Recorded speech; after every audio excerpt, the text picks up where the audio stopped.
Okay, ladies and gentlemen, welcome to episode 23 of Over the Head podcast. Great news, Heartsy's back. Enough of Rat. I didn't get any feedback at all hopefully I gave you some feedback. I gave you some feedback. There was actually you and my mom both were thrilled with the performance. There were some comments on Spotify. It was all positive. Yep. Great job Good. on the solo rip Rat, and maybe fire me. So yeah, well, that's not going to happen. So, okay, so All-Star break episode here. We have made it to, I don't know if it's actually the halfway point, but the pseudo halfway point of the season. We're going into All-Star break weekend. Great storylines, and we've got a guest. We're going to kick off today with Joe Keegan. So we'll bring Joe on, and I'll talk a little bit about kind of his role in the league, and his role going back through pro lacrosse. But Kyle and I, anybody that listens realizes that we're very much go off the eye test or especially with college lacrosse, just general vibes. And we didn't even watch a game to have an eye test. So we brought on Joe, who, like, even as a player, and lots of players, I think, have over the years, like, relied on a lot of his statistical analysis. He used to do the 10-man ride, which was the weekly email that would come out about the PLL that when I was playing, I'd always read and gain insight. So it'll be interesting to just kind of look at the first half of the season through his eyes from a statistical perspective, and we can see how much that does or does not match up to what we're seeing. So you got anything before we jump in here with Joe, Heartsy? No, I just think it's really important. Stats guys don't get much love, but what he does for the game, and a lot of the stuff you don't see on film or fans don't see when he puts some stuff out. It's some awesome stats that kind of zooms you out of a game, and it's some really cool stuff. So I'm happy to have him on. I can't wait to talk to him. So cool. All right, well, let's bring him in. Joe Keegan, welcome. First league employee on to Over the Head podcast. How you doing? I'm doing great. Appreciate you guys having me on. We already cleared it with Joe. That Paul and Mike are not hiding in his room with a gun to his head, controlling everything he says. We've made sure that was a parameter before he came on, so we've covered that. Joe, I gave a little bit of an intro on you, but currently you serve as a managing editor. So I know your role with the PLL is kind of broader marketing, where our friendship started is going back to the MLL days. And before you were involved with the league specifically, you were the first one, and I'm going to ask you to give better context because I'm going to do a bad job, but you were the first one really putting out like content. And I don't know if you were with a publication or if you were just doing that solo that included statistical breakdowns and things like heat maps and like a lot of stuff that I don't know how much you do or don't know this, but like made it into our scouting reports, in my Blaze days. And, I definitely was a player who used to kind of slide into your DMs to get information to help me prepare for games. And we never really had that in pro lacrosse. Shit, the MLL, you couldn't even get accurate stats like anywhere. You were lucky if you could get the score of the game posted correctly online. So you were kind of a pioneer of that. And it felt like brought that to the PLL. I know you were involved in kind of helping them build out their statistical infrastructure, like at a league level. And then that turned into 10-man ride and you writing for them and then into your role now. So how did I do? Is that a kind of decent breakdown, or can you tell us the story of how you kind of got to where you are now with the PLL? Yeah. It starts with an internship with the Boston Cannons in 2012, my junior year of school, doing a bit of everything, game day ops, marketing, PR, but just getting familiar with the pro lacrosse scene and aggregating what was being written about the Cannons and reading it before we put it out on our site, and just wondering like how I can contribute to the conversation, which led to stats, right? Like I needed the objective data points to bring to the table because I didn't have the name or the background. Like I needed to learn from people who were smarter than me, like Dave Huntley and Jamie Monroe, and like pick people's brains on what was going into strategy and how can we measure that, right? Like one thing that the example I always give, and we'll get into this when we talk about these stats, two stats that we'll bring up a lot is like unassisted shooting versus assisted shooting. When I was working for that Cannons team, there were a lot of breakdowns, just like reading the box score of like Matt Poske had 3 goals and Paul Rabel had 3 goals. Great. tell me more about that, right? Because Pasquet's 3 goals didn't look like Paul's 3 goals at all, right? Two very different types of players. And like, when you talk about all of the conversations that happen in the NFL or NBA of like, how do you build a team? How do you build a team for success? Like, you can't do it with 6 Matt Pasquets. You probably can't do it with 6 Pauls. Like, you need that balance, that yin yang, the guys who complement each other. So just trying to tweak the way that we track stats so that we're measuring things like that, so that we can have more intelligent discussions. That was my goal with what I was doing with changing the way that we were tracking stats way back in the day. Yep. And it's so funny you bring that up, because I mean, you can see the Joe Keegan influence still, like even this year. And I know you've built a team and there's others, but like tracking touches and passes, and the Outlaws have been talking about how their season has basically turned since they emphasize, just moving the ball more. And Pat Cavanaugh all of a sudden looks like an MVP candidate. And I saw he leads the league in touches, and it's stuff like that you wouldn't really think of. But when you look at it, again, from a player perspective, it can give you a leg up. Like if I'm looking at those stats and it's like, wow, and there are 3 wins, Cav leads the team in touches. Hartsey and I, from a defensive perspective, are probably sitting here talking about like, well, maybe you shut him. Like if like there's a clear statistical breakdown between the games where he doesn't touch the ball a lot and the games where he does, being wins and losses. So there's a lot to glean from that. Hartsey, before we like dive in, do you have anything you want to ask, or a kind of general approach for Joe before we're going to do a first half of the season recap, Joe, and I ask you to just kind of bring a stat to help tell a story behind each team.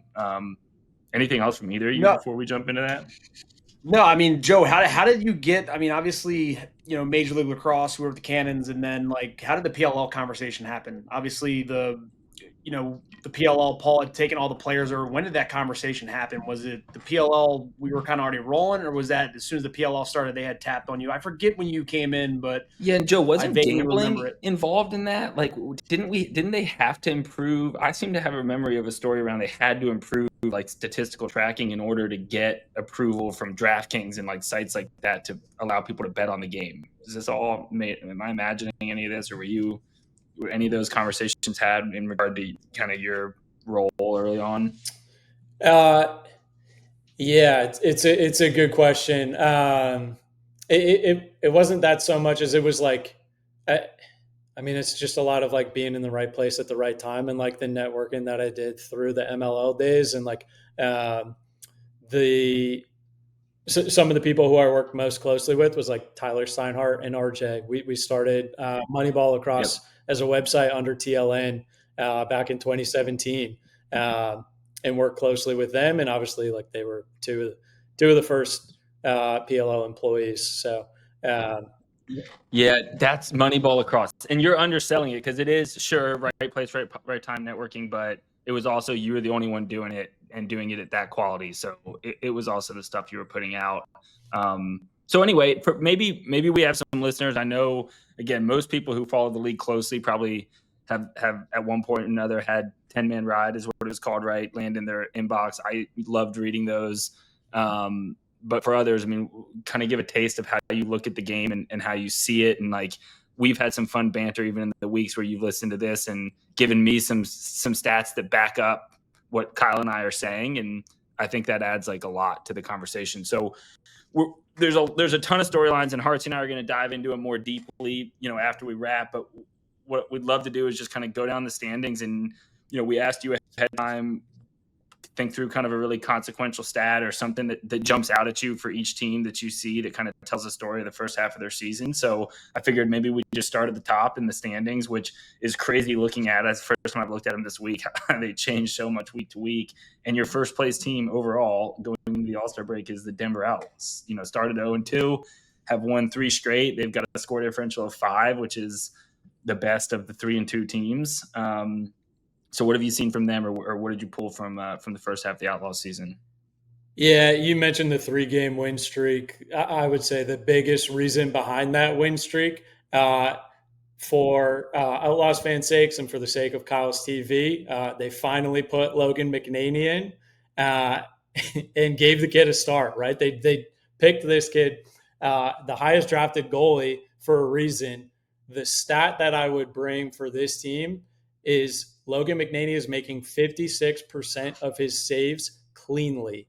That number, going back to 2015, which was the first time that we started tracking clean saves versus messy saves, clean save being save that doesn't lead to a rebound opportunity. McNaney would be the highest if he ended the season right now. The next highest would be Tim Troutner, 2020. He was at 50%. Nobody else has ever been above 50%. Like what McNaney's doing, and they're not just like stick side high. He made one this weekend that was like offside hit. Yeah, cleanly. And it was like out of his stick in a second. It's insane. And it is just like unlocked a whole new level of transition offense from Jake Pisano, Ryan Terefenko, and Zach Geddes. I thought Terefenko this week was awesome in a two-way role, staying and playing. Just their ability to make those saves cleanly. If you haven't read it yet, like shameless plug for Pat McKeever's story on the PLL site, just breaking down like how efficient they are when they are able to clear the ball past the midfield line in 4 seconds or less. A lot of that starts with McNaney and with the way that he's making these saves, not just stopping the ball, but stopping it cleanly. Yeah, it says, I mean, he's top of the league in save percentage. He's tied for first. And then I thought Blaze is fifth. But yeah, since they put him in, I mean, if he would have started when he got there, Outlaws might be undefeated because it's clearly making a difference. We got to fix that though. On the here now, I have some beef with you, Joe. On the PLL website, there needs to be a minimum minutes or games played. Like Kaut is listed as like the leading save percentage goalie, which like what he played a half or something, and like in notice I didn't mention his name, Scott. Goals per game, like I think Manny's still on top. So anyway, I'm obviously, hey, look, we're all here for some feedback, but like that's bugged me like 4 different times. I've looked at that like, fuck, this isn't right. Good feedback. It is right, but you know what I mean. All right, so yeah, Hartsey, that had to feel good. I mean, actually, I don't know if Hartsey's a McNaney fan or not. He hated on him all college season, and now all of a sudden he's somehow like the leading McNaney stan. I'm just not the number one give to a goalie guy. It should, went to all those good O guys. I just didn't agree with the goalie thing, but clearly we've been talking about the kid, and he's, clearly making a difference. Kid's a gamer, and to your point with the outlet, I was going to mention that the one where he made off hip, threw it over the top, Terefenko scored. They're going to lean into that transition game. They have the horses to do it, so that's something to pay attention to moving forward for sure. All right, so the second place team is the Atlas. And again, we can get into this. I mean, the parity in the league, I'm looking at it. It's like the top 3 teams all have the exact same amount of goals, 61. Like it's just like it's so close. So the Atlas are also at 3-2, and their score differential is 4. They seem to be a little up and down. They either look like the best team in the league or they're like totally not there. Curious, Joe, what did you pull from them? Yeah, maybe a cop-out because you could hit on this any year, but like we just need to acknowledge how dominant Trevor Baptiste is. He's at 65%. You look at guys since 2001 who have taken 300-plus career faceoffs. There are 54 guys who fit that criteria. 27% of them are above 50% or more. 2 of them are above 60% or more. It's TD and it's Trevor. And Trevor's at 65% career. Like this offense set records last year, and T shattered the single season records, like set it to a point that I don't know. It might require like season expansion to 12 or 14 games before we ever see that broken. This offense is so potent, so high scoring. So much of that is just because they get the ball the most, and like they can tinker with things. And like there are teams that have maybe hit offensive ruts in the first half of the season. New York has like maybe hit those in like for a few possessions in a row. But being able to get the ball as often as they do from Trevor just allows them to test different things, like test midfield lines with downhill dodgers, test midfield lines with a lefty picker for Jeff Teat, test the rookies, Hugh Kelleher and Max Krevsky. They're playing 2 ways, like giving those guys runs.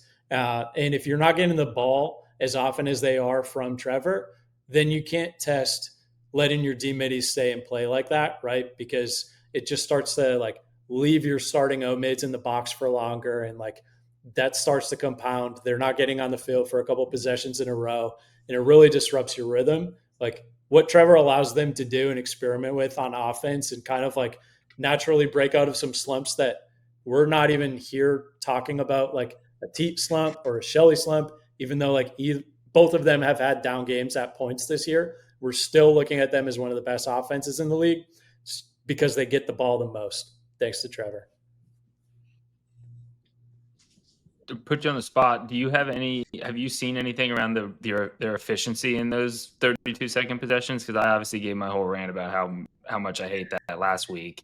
Are they? Because I know last year it was a big story. Like they were very good at scoring in making use of those possessions.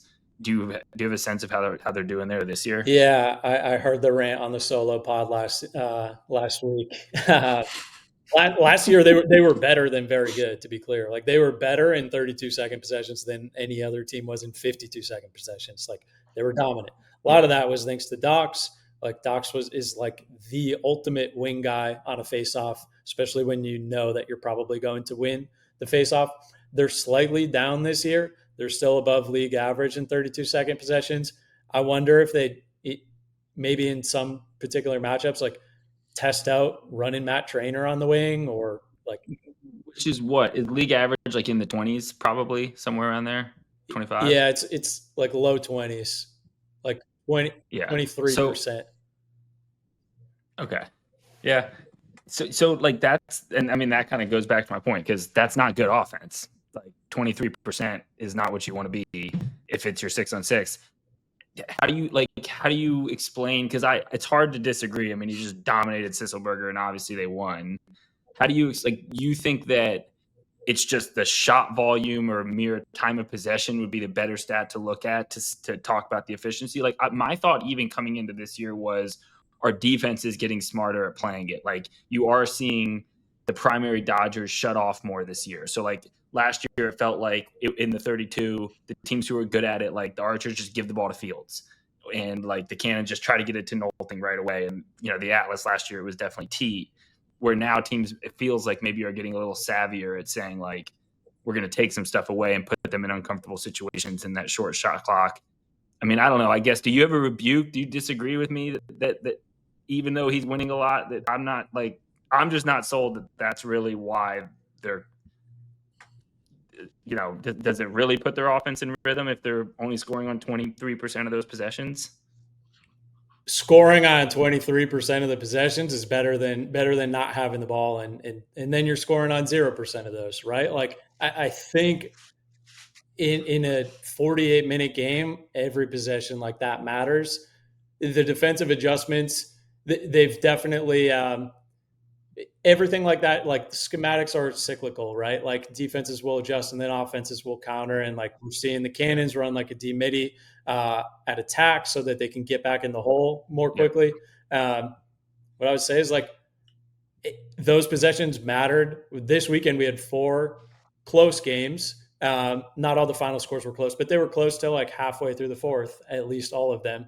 And the teams that won the faceoffs won. Stathakis dominated. Yeah. Trevor got 2 more goals out of every 10 times you get. Yeah. I'd rather have extra positions. Who is the best defense against the 32? Do you have that in front of you? Utah's been the best Who would this be the year. best defense against? Utah's the best this year. Okay, they're the best. All right. Well, that's every good. defensive possession. Yeah, we'll get into that. Yeah, but yeah. Their defense is good. It doesn't. You can play for 72 seconds. They'd probably get a spot. Yeah. Fair enough. Okay, so third place is the Cannons. Obviously get a disappointing weekend for them because they really have a chance to kind of get a stranglehold, and the Eastern Conference is just going to, a really good team is going to get left out of the playoffs in that conference. So that's going to be a dogfight. But what's jumping out at the Cannons statistically to you? Yeah, 2 players turnover rates. So you mentioned tracking touches and passes. That was an idea Paul was bullish on a few years ago. I think it's big in soccer. And Paul pulls. I can name one. I know that. You can name one. I think it's Asher Nolte's gonna be on that list. No. I'm gonna say two guys who have a very low turnover rate. Low turnover rate. Got it. You want to guess? I would say Marcus Holman, Matt Campbell, and Ryan Drenner. turning the ball over on less than Ryan 1% of their touches. For Drenner, like this is what he does year over year. He's been under 2% of his touches since we started tracking this. Like among non-goalies with 100+ touches, Drenner's like 4th in the league in 23, 2nd in the league last year, 2nd in the league this year, only to Matt Campbell. Like those guys just don't make mistakes. I would love your guys' thoughts on like what the ideal midi is in today's day and age, because we see teams that like build around a downhill dodger or teams that build around like a picker, like a Ryan Ambler. We see lines that kind of like, maybe the answer is like you need like one of each of those roles on your line at a time. It like the skill sets vary, but the soft skill of just being egoless and like not over like making the most of your touches and throwing the ball forward is what I think is like when you look at the Whipsnakes DNA and like when they're at their best, that's what their midfielders are doing. That's exactly what Campbell and Drenner do. And maybe you could say on the other side of it, maybe your pushback is like maybe Matt Campbell needs to turn the ball over more. Like we've seen him demand the ball like late in the third. He held for the last shot and hit a 2-pointer against Blaze. Like maybe he needs to take more risks and do more of that. But I'm curious, like to me, when I look at those two, like they're playing as like the ideal midfielder in this league of guys who like dodge, draw a slide, throw it forward, maybe don't put up the points that some other midfielders do, but they just help create good offense. Yeah, I mean, Matt Campbell, like he seems to just like not do anything wrong ever. And when he goes like in a chaos game, I think like Troy Ray like hedged up to him and no one slid to him. He buried it. 2-pointer, huge 2-pointer he buried. I think they need to get him the ball more. It's kind of like he runs on the field. I don't know if he's tired, but like, or the offense is predicated around, hey, let's get someone else the ball. But like me and Scott had talked about this, like Brennan O'Neill, like the amount of time that he didn't touch the ball last year when like he'd get the ball, he'd dodge from the wing, he'd score, and then 6 possessions straight, they would go to like an invert behind the cage with someone else. It's like, no, if he can go, get him the ball. Like their offense should start, if Campbell's coming out of the box, like their offense should start with him running downhill out of the box because he's either going to draw a slide and no one's going to slide, he's going to shoot it, or like you said, he's going to move the ball through X. But I think Matt Campbell is emerging as one of the best midfielders, if not the best midfielder in the league over the last 2 years. But yeah, he's the guy you want. I think, you know, if you a lacrosse midfielder, I'd say Matt Campbell is that guy you would want to model your game after, and a midfielder you want leading your offense at the top. So he'd be my guy. So I agree. I Joe, like your point, I think they're like the perfect pairing because they kind of are different. You know, Matt fits that downhill dodger role, and Drenner's such a spacing, can do anything, can play with both hands. I don't know that I think this, when you ask kind of the question around like what is a modern midfielder, when I watch these games, like 2-point now, there's a very clear distinction here. Like 2-pointers can completely change the game, completely change the game. So having a true offensive midi that can hit 2s, but not at a ridiculously inefficient approach to the game, which we can name drop, like there's guys like that where it's like one game they might hit 2 2s and it's like holy shit, but then you don't hear from them again and they're turning the ball over at a high rate or something like that. So it's not that, and that's where I think, like Kyle talks about how special Campbell is. To me, that's the magic with him. Like you have the stretch shooting, but he's still doing it really efficient. Most teams' best offensive players at attack. Like you can't be a midi and be pissing the ball away and not letting Jeff Teat or Asher Nolting or Michael Sowers get the touches they need to get. So I think that's a great call. Like essentially the two least dangerous players to touch the ball in the league right now are the 2 middies on the canvas. It's you said Drenner 1, Campbell 2, 1, Drenner 2. I think that's about as ideal. And I mean, their midfield's been impressive and carrying them this year. And I think we know that Campbell wasn't completely healthy early in the season. So to me, he's like been slowly kind of, you've just seen him start to do a little bit more and do a little bit more. It feels like he might peak here in the second half of the season. If I were to bet, he's going to have some of these like statistical pop games, you know, coming down the stretch as he gets healthy and feels like he can stretch the field with his wrist again, and that opens up everything else. So That's a great call. Those are two good players. Ryan Jenner's he's the best. That's just what good lacrosse player in the dictionary. That's who comes up. He just does everything well. So cool, very good. Next in the standings, the last 3-2 team is the Dogs, the Water Dogs. They're dead even, 0 score differential, 58 goals scored, 58 scores allowed. Have to assume there's some stat related to Sowers given his impact on that team and kind of the season he's had so far. But what do you got for us? Yeah, you nailed it. It's Sowers related. Right now, he's on pace to be the MVP, in my opinion.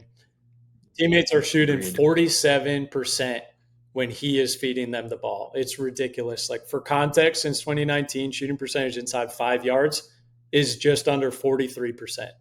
Basically, Michael Sowers passes you the ball, and it's like a doorstep dunk. Like, he is turning you into prime Eric Law.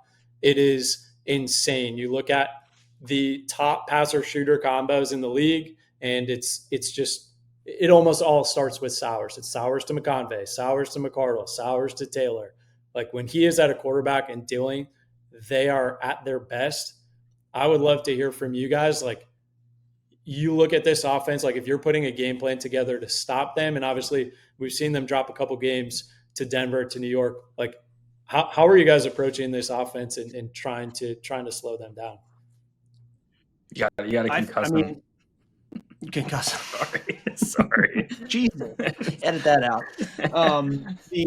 I think, watching that first game, I really do think one guy in their offense that's really creating, scoring opportunities for everyone around the ball is Taylor inside. I think, having an inside guy that can manipulate slides and draw the attention of guys off the ball on the far side, the help side, what he's doing, like just watching their games on film, he might not score, he might not be getting a second assist, but him cutting the middle, his timely cuts, he's dragging sometimes 2 guys with him. That leaves McCardle open.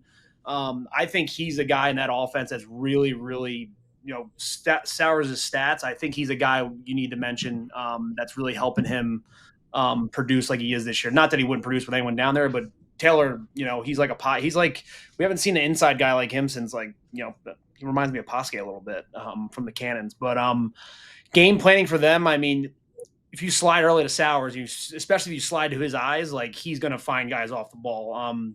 I think if Sowers is dodging, sweeping over east-west up to the arc, I don't think you slide to him. I think you let him shoot that ball running east-west, because I don't know what his shooting percentage is doing that, but I don't know if it's high. I don't think it's high. You could probably tell us that. But anything underneath, if he gets underneath, you got to go, because he's going to dive across the crease. But I would, challenge him to shoot the ball 12 yards and out. Like if he's sweeping, I see too many teams just like slide early to his face, and he's just like, he sees it coming from a mile away and it's just hitting somebody across the field. But I would challenge him to shoot more and beat teams one-on-one. We've seen a couple teams short stick Taylor inside, but maybe shutting him off with your third pole, shutting Sowers off with your third pole, short sticking Taylor at times, double pole in the midfield, Connor Kelly and Jack Hanna. I think you just got to throw something different at him. If you keep doing what other teams are doing week to week, like they're just going to continue to beat it. But it's easier said than done. But like if you ask me that question, that would be my answer to that. So Joe, this is another rat was right moment. So 47% shooting on Sowers feeds, which obviously is sometimes feeding in, sometimes feeding shooters. I was talking about, I don't know, this was last week or 2 weeks ago, just how catchable of a ball he throws. Like, and I think Rob and Asher were the other two I mentioned, but it's like when it's so pleasing to me to watch, because different than those two with him, he's running so fast. And then he has the ability to like slow his hands down. And some of these assists, he's like 2 yards away from the guy he's throwing it to. Like he dodges into the crease and then he feeds it into the crease. And these like tight, gentle passes that like I think I compared to, it's like a father playing catch with his like little kid. That's how he kind of throws you the ball. Like make sure you catch it and eases it in there.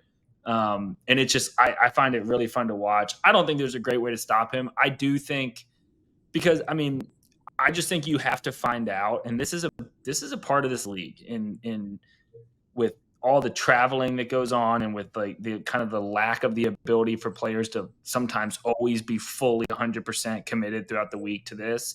you got to make sure when you show up for that game that it's a day that he wants to work really hard to do anything. And I do think you've seen games where it's like, the second game of their doubleheader, like JT's cutting him off or shutting him off most possessions, and it's just kind of like he just goes to the crease, and all of a sudden they're doing other things to initiate their offense.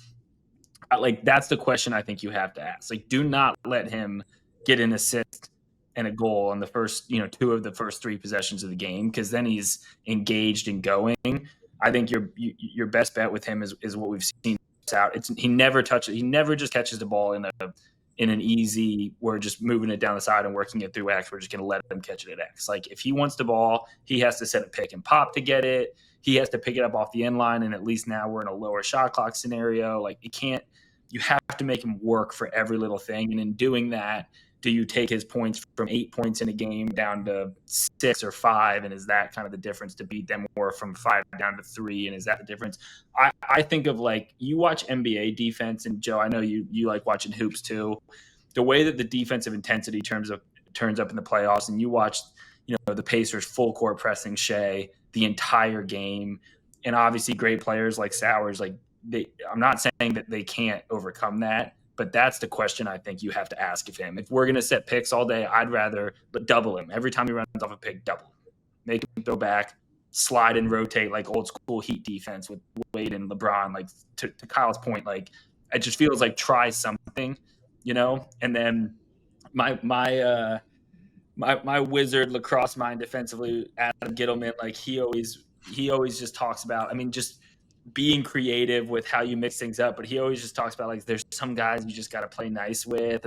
Maybe it's that you get him, you give him a DoubleTree cookie in the hotel the night before the game, tell him can't wait to see you out there, buddy. Hey, I'm gonna have to shut you early here. Sorry, man. We're gonna, and then you see if you can't just lull him into an afternoon where he doesn't get the competitive fire going, and if he doesn't do that, like will he work hard enough to get the opportunities on against a shut defense where like it takes a lot more energy to get the ball constantly and get it in places you want to get it. I think Kyle makes a great point. Like just anything behind the cage, get him wings and up top. Like his range isn't as scary, but him dodging from behind the cage, I don't care if it's your number one defenseman or a short stick. And that's kind of my point around doubling or switching. Like matchups to me matter less. He runs by everybody. So it's make sure he doesn't have assist opportunities feels like the best move right now. Yeah, that's the shut off we've seen, like you mentioned, from JT Giles Harris, and obviously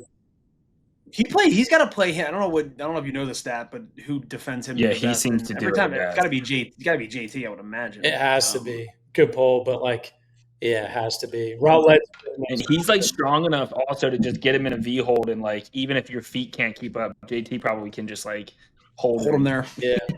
Yeah. That's the teams that have success against Philly are the teams that have a defenseman who can move their feet like that. I think the one thing I am curious to see is like what the pick rules look like in the playoffs. Like you said, like when you put together a game plan for a team specifically, that's going to be interesting to watch, because that's where so many of his assists have come from. And like I broke down the numbers years ago, just curious on like what the benefit of pulling somebody into a pick, like bringing them, because I think conventional wisdom in lacrosse is like you pick for a switch, like you pick to change the matchups. It's like big, little, like we want a short stick on our best offensive player, which is like pre-shot clock college lacrosse school of thought. Now with the 52-second shot clock, like if you're picking for a switch, you're not using a pick to the best of your abilities, right? Like if you pick for a switch and then dodge one-on-one, you are not getting the most out of that pick. Like shots that are initiated with a pick produce assisted shots more often, and when they do produce assisted shots, the assisted shots are better. Like if you are drawing help like they were against Boston, when Boston was sending a third to that pick, then all of a sudden the rest of the Water Dogs are playing 4-on-3 away from the ball. And like, to your point, Scott, about like him having that touch on that pass, like he's throwing that to McConvey, and McConvey is like, he has a ton of space to receive that pass on the inside of that defense. I think that's the key to stopping them. when he, when it comes down to the playoffs, and like that pick game is just so dangerous. Yeah, And another player mentioned on their team that like can get them going is like Jack Hanna. Like I feel like he is just like some weeks he shows up, it's like I don't really want to be here, and then he shows up, he's like, you know what, I'm gonna score 4 fucking goals it's the today. perfect skill set. And we talk about it with Jack, with McConnell. Connor Kelly has it. They can all stretch the field, they can all catch and finish inside, and they can all go pick for him. Like it's almost like you have to decide. Like I agree with Kyle. Like I think Taylor has to start getting short pulled. You're not going to do it to Kieran. So you have to basically decide of those middies, who do we want setting picks for Sowers all game? It's probably Connor Kelly ends up being the other guy that gets a shorty for me right now, which I'm not saying is a great option, but to me, McCombie and Hannah look more dangerous and a little more crafty finishing near the goal. But shit, I don't know. Connor Kelly like played X attack and is really good back there too, and all so it's their offense is tough, but they also randomly don't show up, which that goes back. All of them play indoor too. The double tree cookies, like it's just something like that. You got to be real nice to them in the elevators. Honestly, Taylor's probably the guy you want setting that pick, right? Like if he's setting that pick below GLE, then he's not. He's not inside. Yeah. Huh. All right. Well, let's keep it moving here. We could, if we want to try to solve how you stop the Water Dogs offense when they're playing well, this is going to be a long podcast because it's not. That's not really easy to do at all. Gotta get Tierney yelling at the refs. When he yells at the refs, he's just a different guy. Yeah, this is what I'm saying. You got to go to some very advanced approaches. Cookies, tyranny. There's got to be outside factors that weigh in stopping that offense. So, all right, what about the Maryland Whipsnakes? They've been they're 2-3. They've scored 67 goals, the most in the league, obviously bolstered by a 20-goal game.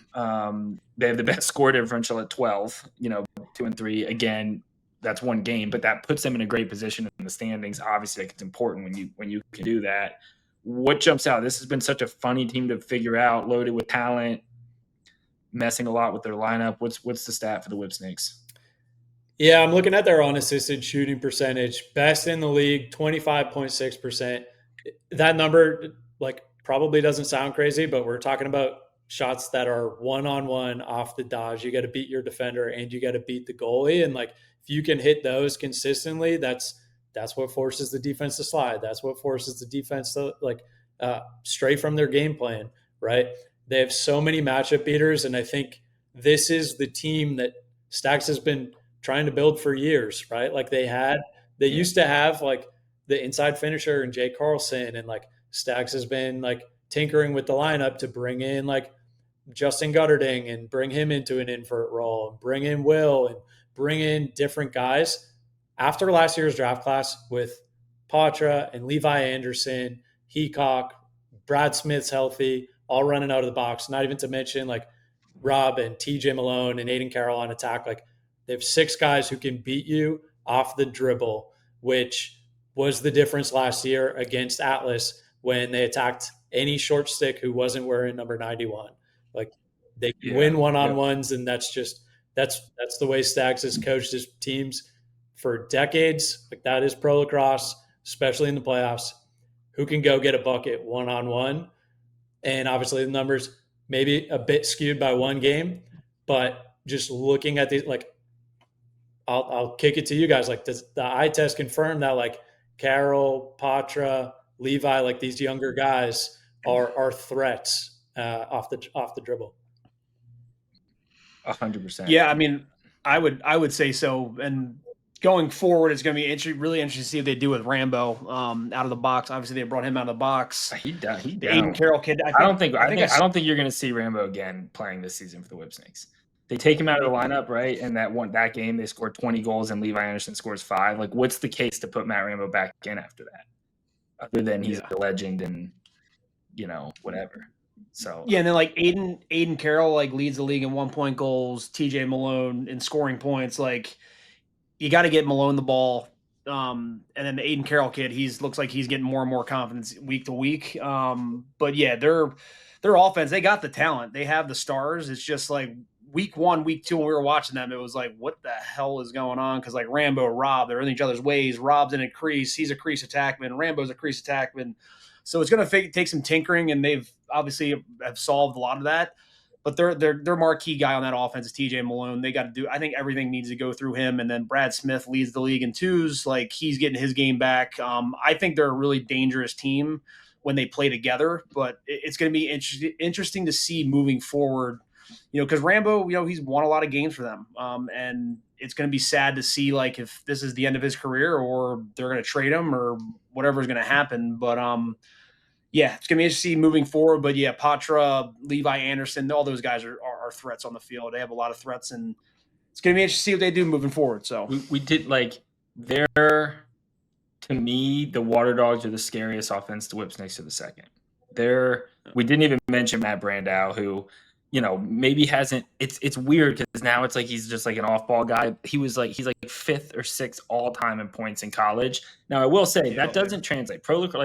Look at Chris Gray. He's out of the league. He's on that list. Like, there's actually more guys than you'd think on that list that didn't really have crazy pro careers. So I'm not saying it's a foregone conclusion that he's but for him to be an unmentioned guy in that group, and I've said it a million times. I'm going to keep saying it. Youth, like it does suck for Rambo, but I don't see how you can watch that game and watch their season and justify him playing him. And even of everybody you're mentioning there, Joe, Rob to me is the least scary Dodger.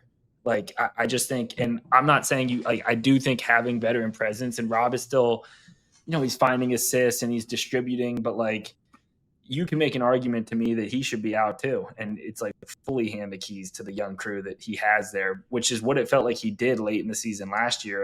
And they went on this run, but every guy you mentioned can run by a shorty, better than a lot of teams' third options, like on offensive dodging. So I do think like they're just like a sleeping giant offensively, and then they're good defensively. Like, Dunn still plays at a high level, and they got a little bit of a goalie battle. They have Nard, so if we go with Joe's opinion that the faceoffs do matter, they're covered there. So like it's interesting. They're 2-3, and the Eastern Conference is so tough that they could miss the playoffs.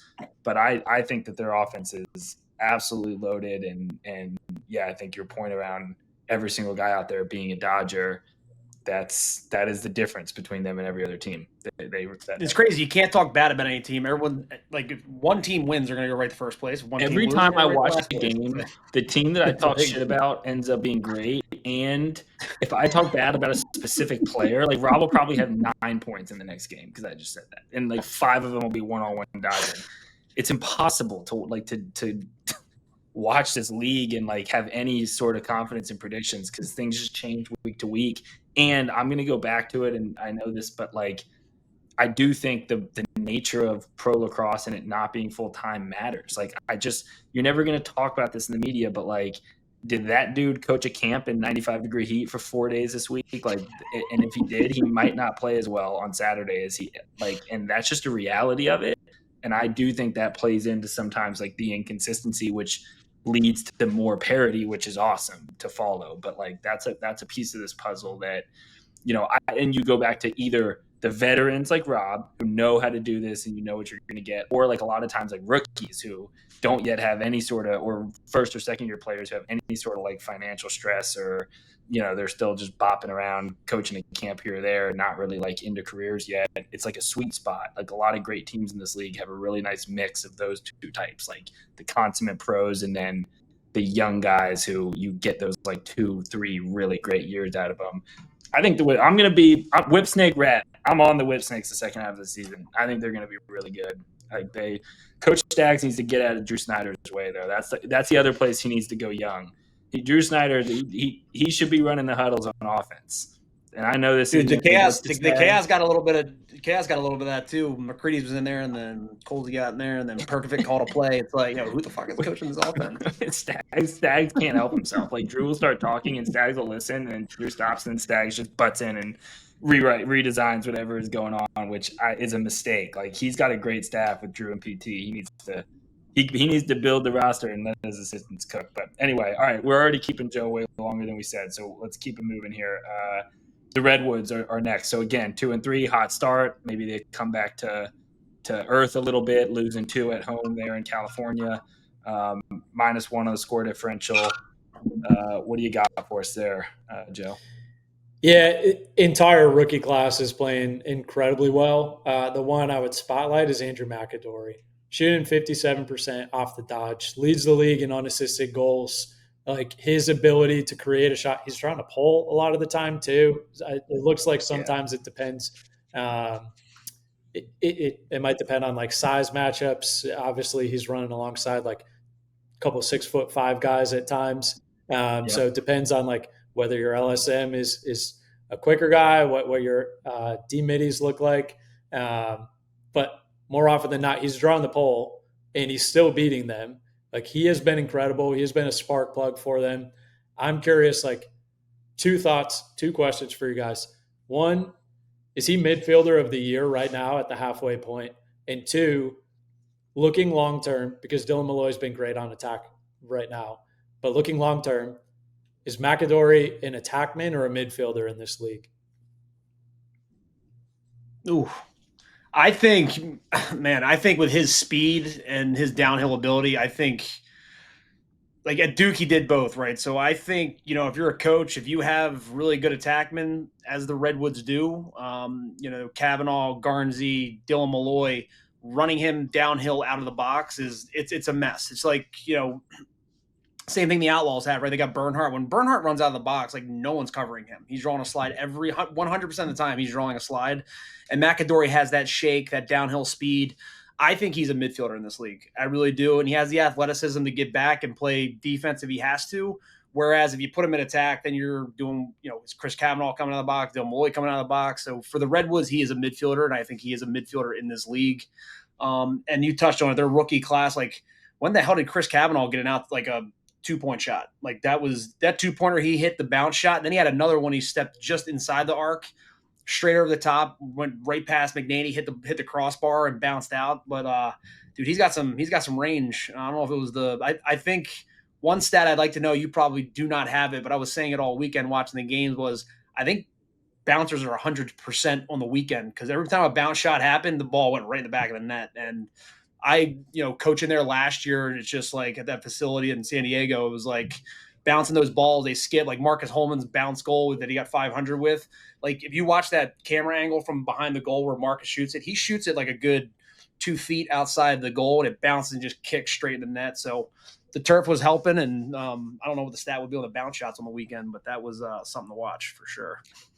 I agree with Hartzell. I think you're doing McAdory a disservice putting him at attack, which they did at Duke. And sometimes, like the kid, everybody's known McAdory since he was like everybody in lacrosse circles since he was like 10. Like they're that little team in Long Island that won the Little League World Series on ESPN. Like he's played midi his whole life. Like he was always a midi on those teams. I just think if your team's not good enough, you put him at attack just because he's so good. But if like on a pro team, I just think that's his natural position. I mean, with the Redwoods, he's been on wings. When you have TD, and now I'm gonna argue against myself, but like if you have Nards, if you have Trevor, if you have TD, it makes you feel safer to put like an offensive guy out on the wing with that unit. And now he's kind of part of possessions early, or sometimes he's getting transition looks. He's been awesome. So let me directly answer your other question. I do think I'm like looking across the league. I do think he's got a case that right now he's the midfielder of the year. I would not bet on him to win the award at the end of the season.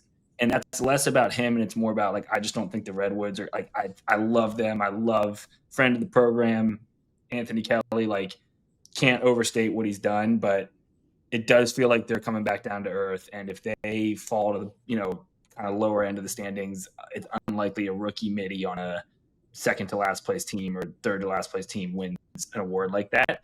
Of course, now that I've said that, they'll probably go back on a winning streak. But I just think it's more likely that you're going to see Matt Campbell or that'd be my pick. I was going to say that. Or like one of these water dogs, like McCombie would probably be the one right so far for them, statistically at least, that jumps out. Like it just feels like there's still enough time that one of those guys on a title contending team ends up. Or Brad Smith. You know what? Actually, Brad Smith's probably the guy who I'd give that award to right now. and probably put as the favorite to get it. But it's close. He's got a case for it. He's been awesome to watch. So it's a good call with him. And like he just has the. I mean, I've always been a huge fan of Long Island lacrosse players. Like he just has the fire. He's got a little Italian swagger to him. He's he celebrates. He brings the juice. Like he just seems like a guy who's going to be around in this league. Like I was talking about like the Chris Gray and the Brandow. He's the opposite. He looks like a better pro to me than he was a college player. Is Duke where talent goes to die in college lacrosse now? Coming this spring. Stay tuned and over that. We'll talk about it next college season. What we're doing to all these great players. All right, so a couple teams left, not who you would expect to be at this point, but again, they're 2-3. Like they're 1 week away from being in first place again. But the Utah Archers haven't looked right on offense. They've been unbelievable on defense. So where are you going with kind of the story with them so far this year, Joe? Yeah. They've been better than unbelievable on defense. Like they are all time on defense. They're allowing 9 points per 45 possessions against. It would be the best in PLL history. Like Dobson is as good as ever. Lavelle was a home run pick in the first round. Hossack is probably defensive player of the year front runner. And teams are shooting 17% when unassisted against them. Like it's chaos-esque. Like they are winning matchups. All their D-middies win matchups. They have the D-middies to match up against bigger guys, against stronger guys. It's like they're not even very like matchup conscious between those guys. Like they trust Piper Bond, Bo Pedersen, Connor Marr to each handle the variety of midfielders you're going to see in this league. The downhill dodgers, the pickers, the speed guys. They can win matchups against all of them. It's really incredible, and it's just another vintage Tony Resch defense. Like you look up and down the list of best defenses in pro lacrosse history, almost all of them coached by Tony Resch. He doesn't give a shit about matchups. When in my last season, and I was playing close D, and like I was playing in my mind was going to be playing kind of the Jesse Bernhardt role of like be inside, quarterback the defense.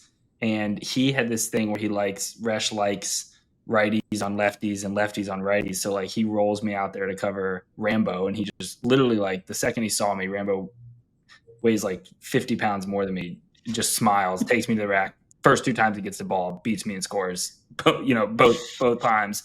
The entire Whipsnakes offense is just like yelling, give it to Rambo. I'm like, this is not the right matchup. Like I should be fucking covering Jay, get Warren Jeffries' big ass out here and put him on Rambo.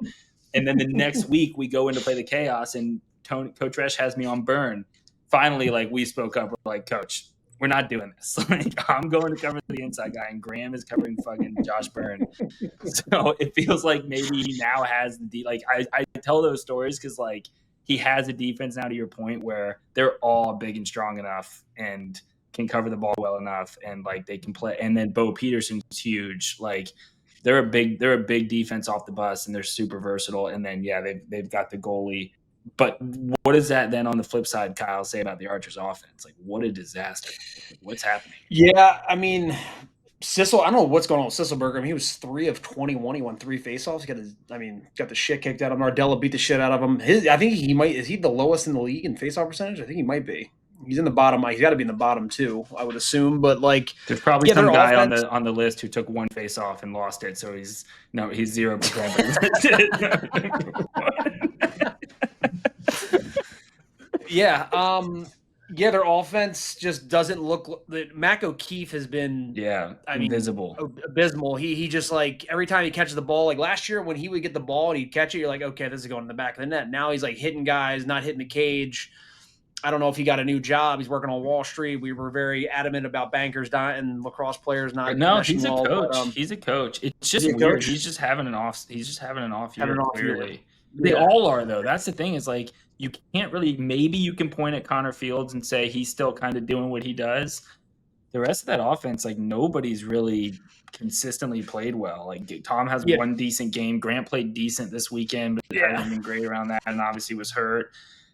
I'd wonder, like we talked about, you mentioned like Ambler, Joe, but I kind of said my whole piece last week about the importance of Trey LeClaire as like a picker for Tom and stretching the field from the midfield. Kyle's been big pointing to me at Matt Moore's like efficiency has just has been on a downward slope since his rookie season. So he got hurt. He got hurt, right? He's not Yeah, he playing didn't now. play this He week. got hurt. That's going to be one, like, I don't know, trade deadline, like how, like you've won 2 championships if you're Bates. So, and shit, he, with our core of those teams, I thought he held on a year too long trying to make something work that clearly wasn't going to work. Like, I'd be curious how long I'd be interested to see, because they have some pieces. Like, you're telling me, like, and I don't know what you get, but they have some pieces that they could move, free up space. Like, I don't know if it's Grant to the Chaos. I mean, you could potentially get the number 1 overall pick next year from the Chaos if you get, like, so I don't know, but I'm like, and then you give Sam King an elevated role because he has been one of the bright spots on that team. Like, does he? So their offense is a disaster, but like, it's just still, because of, to your point, how good their defense is. I thank you for saying that about Graham. I mean, to me, every year he's the defensive player of the year for my money. Like, and JT Giles Harris has been deserving. He's the one guy that I'm like, yeah, he's right there. But Hasek just does so much. He's so good.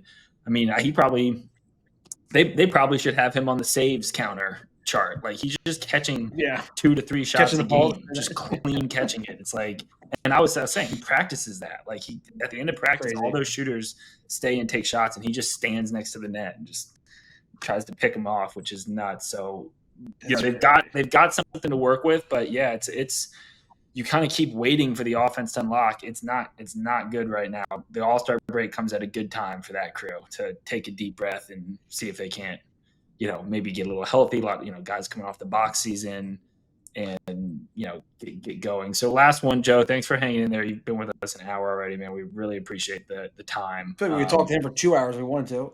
What's the deal with the Chaos, Joe? Tell me something good about the Carolina Chaos. Give me a Blaze stat. Got to be a Blaze stat. I mean, massive win. Backs against the wall. They needed it. Everybody counted them out. I don't know what percent of fans picked them in the app. Probably single digits, as always. What do? They go out and they knock off the number 1 team in the league.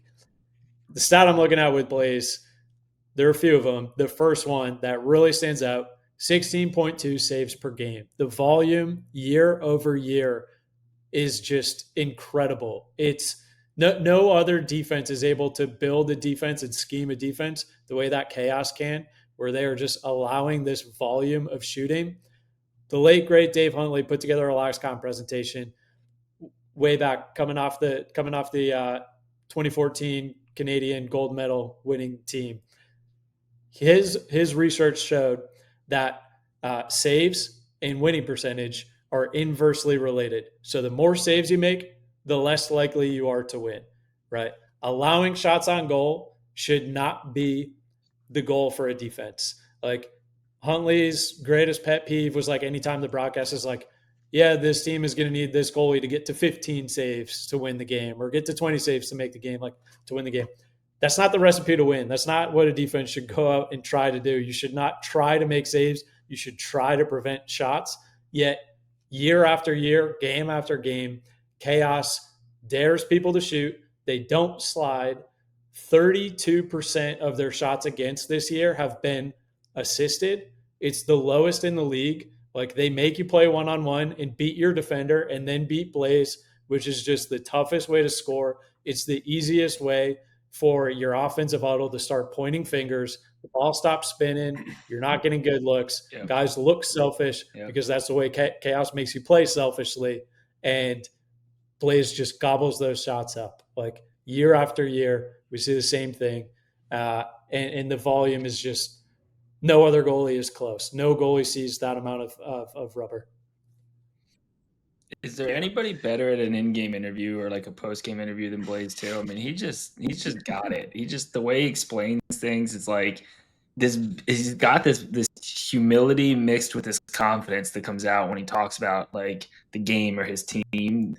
That, like, he doesn't shy away from his greatness, but he still just, like, kind of acknowledges things as they are and, like, shares credit in a way that I always talk about his leadership and being, like, an underrated thing that holds him together.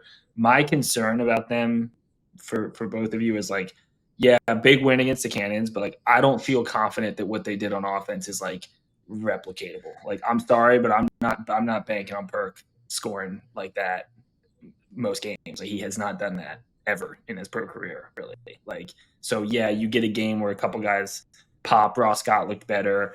I still just feel like their deficiencies there are just going to be, really hard to overcome. I think it's grim, which is why I point to the trade market. I don't know, Joe. Do you know what the trade deadline is? Trade deadline's Tuesday before the last weekend of the year. So Tuesday. Yeah, so there's plenty of time. Like if you're the Chaos, to me, like you got to be looking at some of these other teams. And again, the Archers are an obvious one. Is there like a proven offensive commodity available there? Shit, Blaze and Rambo are great buddies. Like, do you give Rambo a last ride at X? There, like I just would be looking for something to, even if it's a 1-year rental, to just. I just hate the idea of like them not having a chance to compete for a championship in the prime of probably the best goalie we've ever seen in his career. And I'm not. You can't. One win against the Cannons in San Diego does not convince me that like they have enough on offense to be serious contenders. Yeah, one bright spot on their offense. I mean, Owen Hiltz. I mean, my God, that kid. I don't know if O'Derna forgot he was on that roster, but I mean, he was lights out shooting, and then he had 2 behind the back shots. Like he was like down the alley, caught it, and then he just missed the cage on those BTBs. But like those BTBs had some pace on them. Look at the ball was going like 70 miles an hour. So he looks like a bright spot that they might build around an offense around him. Like he also might emerge. Ryan Boyle was talking about in the broadcast, like who's the leader of that offense, and his name was brought up. He's in the interviews and stuff. But Owen Hiltz looks really good coming out of the gates. Like he was a guy that Ratliff was high on. I was kind of just like, I don't know. And he looked really good in his first debut, so that's something to look forward to for the Chaos moving forward. So let me leave you with this. Tell me about this trade, because I had somebody suggest this to me, and I'm like, you're fucking crazy. But now I'm like, you know what? The Chaos are 2-3, and their score differential is -17. So realistically, they're gonna have to be a full game better than the Archers, the Redwoods, or the Outlaws to make the playoffs. They're not going to get it in my scenario. Doesn't seem likely. If you're the Philadelphia Water Dogs, how many years of first and second round draft picks would you trade for Blaze right now? Like, is this a scenario where you go full sell rebuild and send Blaze to the Water Dogs, where they instantly probably become championship favorites? Because they, to me, have not been great at that position this season.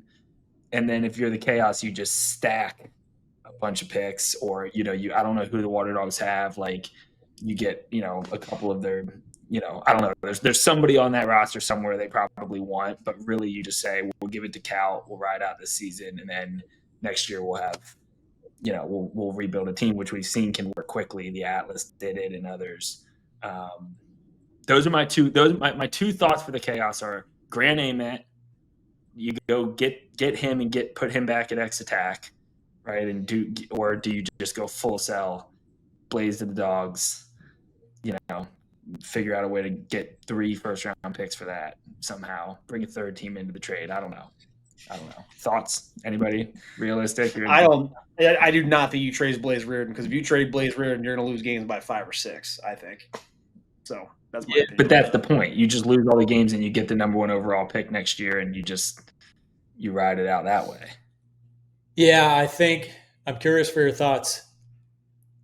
I think you keep Blaze, because a rebuild anchored around a defense, especially a goalie, is easier than a rebuild where you don't have the goalie. Like I think we've seen teams go from like bottom of the league in offense to top of the league. Like we might even see the Archers do that over the course of the next 5 games, right?